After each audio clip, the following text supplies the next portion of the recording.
Pengantin Sungai Nil dan makam Nabi Daniel. Cara Amirul Mukminin melawan kemusyrikan di luar Arabia. Penyembahan berhala, menyediakan tumbal, serta pemujaan tempat-tempat keramat masih menjadi hal lumrah dijumpai oleh umat Islam pada wilayah di luar Jazirah Arabia. Kejadian ini berlangsung pada masa pembebasan Syria, Mesir, dan Persia. Pasukan Muslim yang telah tunduk pada tauhid masih menemui segala hal yang berbau musyrik di wilayah-wilayah itu. Memasuki era Khulafaur Rasyidin, persemaian agama Islam telah berkembang sedemikian rupa. 4 sahabat Rasulullah yang diamanahi posisi puncak kepemimpinan umat telah merintis bagaimana Islam menyebar di kawasan yang jauh dari kota Madinah. 4 sahabat dan didukung oleh para sahabat lainnya telah menjadikan tanah-tanah tempat pemujaan berhala menjadi tempat sujud kepada Allah Subhanahu wa Ta'ala. Jauh hari sebelum memegang tanggung jawab kepemimpinan, sikap para sahabat mulia ini bahkan telah diabadikan dalam Al-Quran, Surah Al-Hajj, ayat ke-40 dan 41. Yaitu orang-orang yang telah diusir dari kampung halaman mereka tanpa alasan yang benar, kecuali karena mereka berkata, Tuhan kami hanyalah Allah. Dan sekiranya Allah tiada menolak keganasan sebagian manusia dengan sebagian yang lain, tentulah telah dirobohkan biara-biara Nasrani, gereja-gereja, rumah-rumah ibadat orang Yahudi, dan masjid-masjid yang di dalamnya banyak disebut nama Allah. Sesungguhnya Allah pasti menolong orang yang menolong agamanya.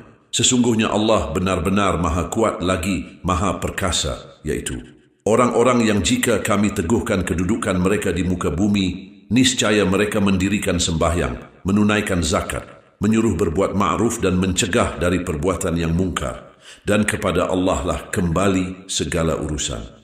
Melalui ayat-ayat tersebut, Allah Subhanahu wa Ta'ala telah mengabarkan bahwa sahabat Rasulullah yang diberi kekuasaan di muka bumi, mereka akan melaksanakan 4 hal, yaitu mendirikan salat, menunaikan zakat, amar ma'ruf, dan nahi mungkar.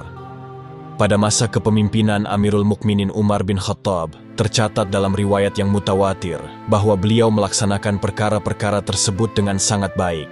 Beliau dengan penuh kesungguhan membimbing manusia untuk melaksanakan perintah-perintah Allah dan Rasul-Nya. Beliau juga mengarahkan mereka untuk menjauhi larangan Allah dan Rasul-Nya melalui lembaga-lembaga peradilan, keuangan, militer, dan administrasi negara. Amirul Mukminin Umar bin Khattab menaruh perhatian dan perlindungan terhadap keselamatan umat, baik di dunia maupun akhirat. Bagi Rasulullah dan para sahabatnya, tujuan utama tegaknya negara adalah memelihara kemurnian agama. Atas dasar itulah, Amirul Mukminin Umar bin Khattab membimbing manusia menuju akidah yang murni, sebagaimana yang telah Rasulullah wariskan. Beliau memerangi syubhat orang-orang sesat, melawan makar para musuh agama yang menyebarluaskan akidah-akidah menyimpang, serta khurafat yang dijadikan indah oleh syaitan dalam pandangan mereka. Al-Kisah, ketika tanah Mesir telah dibebaskan, Amirul Mukminin menunjuk Amr bin Ash sebagai gubernur di bekas wilayah kekuasaan Fir'aun itu. Negeri Mesir yang dihuni oleh bangsa Kipti merupakan daratan yang dialiri oleh Sungai Nil dan rakyatnya bergantung pada aliran air itu. Memasuki bulan Bu'unah, yaitu penanggalan bulan dalam bangsa Kipti, beberapa pembesar mereka mendatangi Amr bin Ash. Kepada gubernur Mesir, mereka menyampaikan, Wahai gubernur, Sungai Nil kami ini memiliki tradisi yang dengannya air akan mengalir. Amr bin Ash pun bertanya, Apa tradisi itu? Pembesar bangsa Kipti itu menjawab, Pada tengah malam hari ke-12 dari bulan ini, biasanya kami akan mencari seorang gadis perawan, dan kami akan mengambilnya dari kedua orang tuanya, dan kami berusaha agar mereka merelakan anaknya kami bawa. Setelah itu, anak itu akan kami hias dengan berbagai perhiasan serta pakaian paling indah dan mahal. Kemudian, anak gadis itu akan kami lemparkan ke dalam sungai. Gubernur Mesir itu terkejut dengan adanya tradisi itu dan berkata, Tradisi ini tidak akan terulang dalam Islam. Sesungguhnya, Islam akan meruntuhkan segala penyembahan kepada makhluk. Para pembesar bangsa Kipti itu tidak mampu berbuat apa-apa. Amr bin Ash sebagai gubernur telah melarang keras dan akan memberikan hukuman berat bagi siapa saja yang berani melakukannya.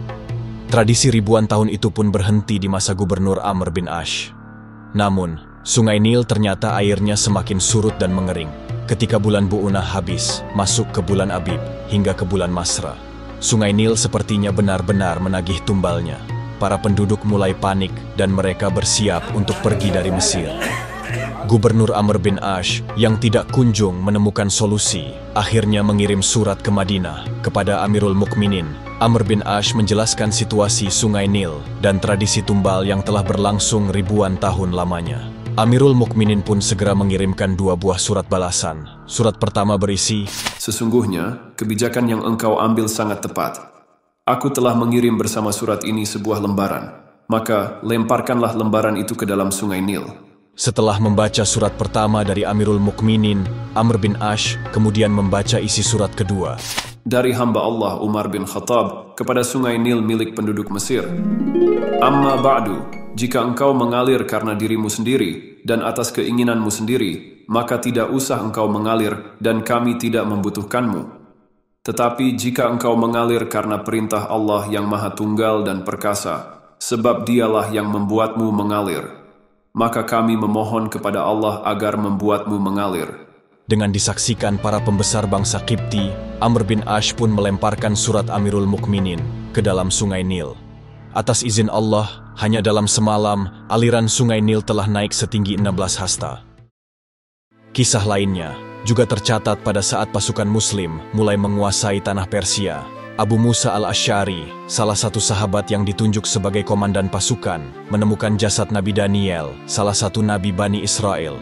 Jasad Nabi Daniel ditemukan di Baitul Mal Hurmuzan. Pada awalnya, Abu Musa tidak mengetahui bahwa itu jasad salah satu Nabi sebelum Nabi Muhammad. Para penduduk mengatakan bahwa jasad tersebut telah ratusan tahun lamanya berada di tempat itu dan tetap utuh, tidak membusuk sedikit pun.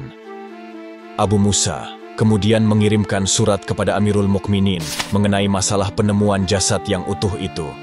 Amirul Mukminin memberitahu Abu Musa bahwa jasad tersebut adalah Nabi Daniel, Nabi yang pernah diutus Allah untuk Bani Israel. Amirul Mukminin kemudian mengirimkan surat perintah kepada Abu Musa. Sesungguhnya, jasad tersebut adalah Nabi di antara para Nabi. Api tidak akan membakar jasad para Nabi, dan bumi tidak akan merusaknya. Hendaklah engkau dan salah satu sahabatmu menguburkan di tempat yang tidak ada seorang pun mengetahui, kecuali kalian berdua.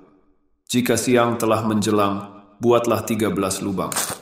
Kemudian, pada malam hari, makamkan jasad itu pada salah satu lubang. Timbunlah semua lubang itu dengan semen agar tidak menjadi fitnah bagi manusia. Abu Musa al-Asy'ari melaksanakan perintah Amirul Mukminin. Sahabat yang dibawa Abu Musa untuk melaksanakan perintah itu adalah Anas bin Malik, sahabat dan pelayan Rasulullah Shallallahu Alaihi Wasallam.